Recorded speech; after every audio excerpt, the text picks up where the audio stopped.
Selling your business may be one of the most important personal and financial events of your lifetime. It requires careful planning as the decisions you make or fail to make can impact the attractiveness of your company to prospective buyers and limit your ability to maximize on your investment and optimize your tax position. Is your company ready? Are you? To answer this, you need to see the whole picture. We are a unique collaboration of 4 leading global advisors. Working together, we can help you put all the pieces in place and make sure nothing is overlooked. We are Exit Plus. Joining me from London is Chris Rose at Bernsteins. From Washington, Chris Opie at Bernstein Private Wealth Management. From New York, Eric Gelb at PKF O'Connor Davis. And from Amsterdam, Mark Carmichael at STS Capital Partners. In this video, we will address some issues on tax and restructuring. Thank you for joining us. I am Shanaz Nasser with Bernsteins. Eric, having high expertise in this area, what can you tell us about how value can be maximized through tax planning and restructuring? That's a terrific question and is integral to the M&A sale process. Thank you. So what we see is it's really, as you would expect, not the top line cash you get, but what you keep after all the various taxes. So most of the businesses we work with today are global and they have businesses and divisions in multiple countries. So each of those countries typically has a separate tax regime, a tax code, and different aspects and exit payments, if you will. So figuring out the basis, what will give you a sense as to what you have as potentially unrealized gain or unrealized loss, looking at how your entities are structured. Are they flow-through entities? Are they corporations, partnerships, and whatnot? And are there ways you can change that structure or perhaps transfer assets and revenue from one entity to another inside the overall organization? And then do some projections on the taxes that you might incur, given, as Mark was saying earlier, a share transfer or a swap of shares, whether you're staying, how much cash you're getting, which entities do you sell? Do you sell assets? Do you sell stock in some of these entities you have to implement the overall sale? So by taking stock of where you are in a tax situation, and then working with your advisors closely, and then figuring out what's the best structure to sell should help you maximize your after-tax proceeds. Eric, thank you so much for kicking that off. I'll add my thoughts from Bernstein's perspective. Ultimately, we recognize that humans own businesses. And when the sale occurs, we need to look after the corporate issues, but then also the downstream personal tax implications to maximize that which is kept in the pocket, Eric, as you said. Clearly, this is a hugely divergent topic in the various geographies where our clients reside and where they conduct their business. Ultimately, we're normally focused on income tax issues, both the actual income received and capital gains issues, and then downstream in the pursuit of creating and preserving intergenerational family wealth, estate taxes, inheritance taxes, as wealth is handed down over the generations.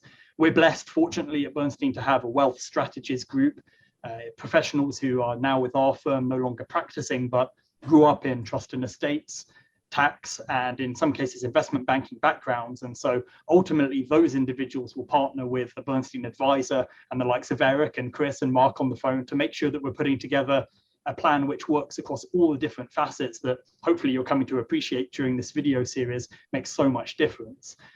I will just share one small example, which is the state of affairs in the United States today, with tax rates likely going in one direction over time. We're very conscious of the tools which do exist. For example, the use of opportunity zone investments to mitigate capital gains upon the sale of a business, the identification of a client's charitable interests to mitigate income taxes in the year that the transaction takes place. And also where there's an opportunity for an individual to leave the United States prior to a sale, if their intention is to go back to a home country or to relocate somewhere prior to a business sale, that can yield tremendous opportunities that dovetail perfectly with the family's personal aspirations.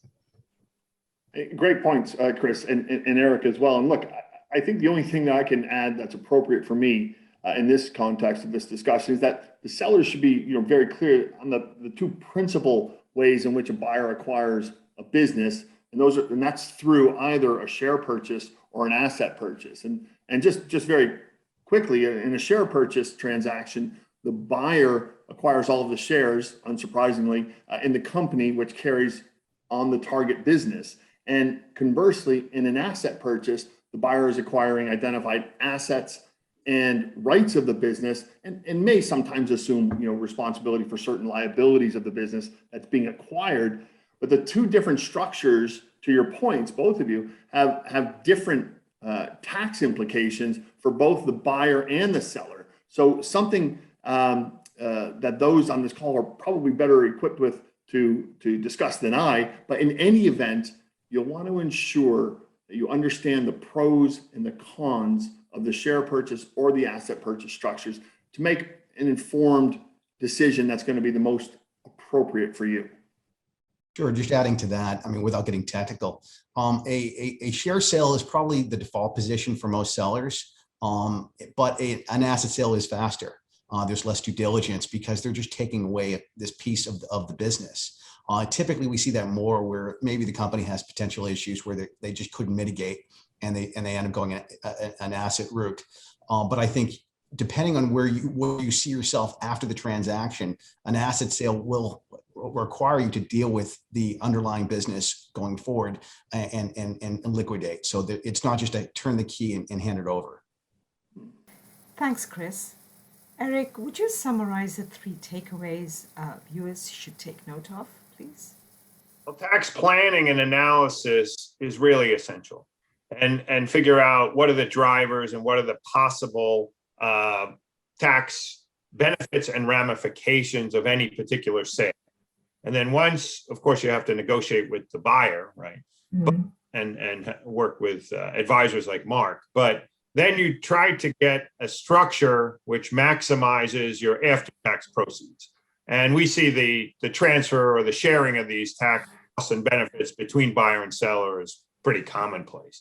And then the other thing is, as Chris was saying, really important to think of your own family and intergenerational wealth planning and legacy, whether that's gifting some shares or planning in a certain way so that you can achieve your personal wealth and philanthropic goals. Lots to digest there. Thank you. And thank you for watching. How exit ready are you and your business? Find out using our free exit readiness assessment.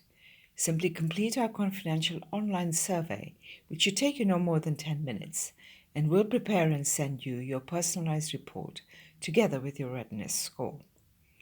Visit www.dentonsexitplus.com for more information.